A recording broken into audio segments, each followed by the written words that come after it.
Oh pipi, why I'm Poppy. Aujourd'hui, on va parler Poppy.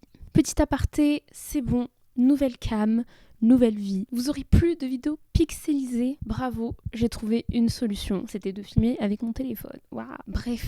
Et accrochez-vous parce que ça va être un peu long, mais il y a beaucoup de choses à dire sur cette artiste. Elle a un parcours très admirable.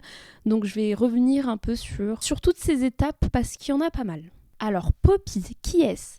Elle est un petit peu connue actuellement chez les metalheads, pas extrêmement célèbre, mais quand même. Elle commence à se faire connaître depuis 1-2 ans. Alors de base, elle n'était pas vraiment chanteuse au début. Elle a commencé avec des vidéos YouTube dans une sorte de personnage un peu robotique et elle faisait plein de petites vidéos bizarres. Et une de ces vidéos a fait le buzz, c'est celle-ci. I'm Poppy, I'm Poppy, I'm Poppy.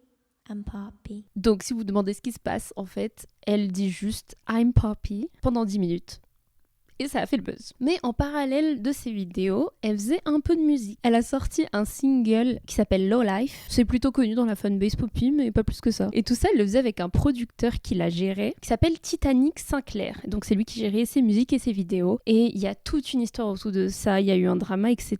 Mais ils ont fini par se séparer. Et Poppy, elle a fait sa carrière de son côté. Donc si vous voulez savoir toute l'histoire du drama, il y a plusieurs vidéos par rapport à ça sur YouTube. En tout cas, après son single Low Life, du coup, elle a sorti son premier album qui s'appelle Poppy.Computer, où elle incarne toujours son personnage un peu robotique. Et c'est plutôt de la pop un peu électro. Ça n'a pas énormément marché. Elle continue toujours ses vidéos, voilà. Mais en parallèle, elle commence à sortir d'autres singles qui ont un univers et un genre plus marqué. Elle a toujours son personnage un peu robotique aussi, mais c'est plus porté sur de l'électro cette fois-ci. Tout ceci va conduire à son deuxième album qui s'appelle Am I a Girl ? Et cet album-là va signer la fin de son travail avec son producteur. Où d'ailleurs elle va faire quelques chansons où elle fait référence à son histoire avec son producteur. Et dans cet album, il y a un single qui se démarque particulièrement des autres musiques. C'est X. Et en fait, X, c'est de la pop très douce, mais avec des parties très métal.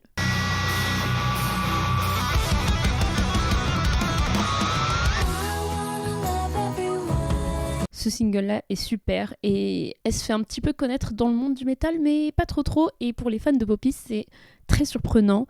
Moi, personnellement, j'ai adoré. Et après cet album, elle sort I Disagree, qui est un album très tourné métal et rock, avec un petit peu de pop et d'électro toujours. Il y a un peu son ancien univers qui reste. Et cette fois-ci, elle est complètement elle-même. Elle est plus dans son personnage. Elle devient brune. Elle n'est même plus blonde. Et voilà quoi, c'est le début de sa vraie identité. Et le I Disagree, c'est encore un titre qui est